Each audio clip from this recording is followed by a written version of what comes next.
The NS78 is a linear solution that can be used in global tracks.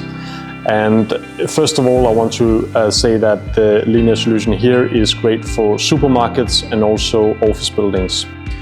When it comes to the installation way, it is pretty simple. We have the global adapter here, so it's basically just clicked up in the global track, which makes the installation very fast. Another thing to mention here is that there is a dip switch on the side that we have here, where we can control the wattage. So in the same luminaire, we have the option of different lumen outputs, and the lumen outputs can be 41 and 49, 58 and 60 watt. And that is great if you have different areas in, let's say, retail, where you need even more light. It can also be lower light and so on.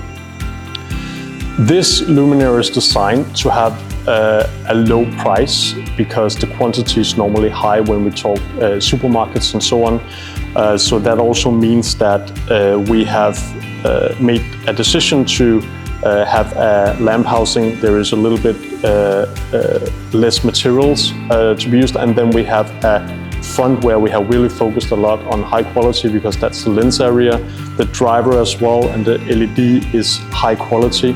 So even though we have high quality on that, we have still managed to keep a really low price on this solution. The luminaire comes in white and black, depending on the project, and then you, as I mentioned in the beginning, just click it into the global track, which really saves a lot of time.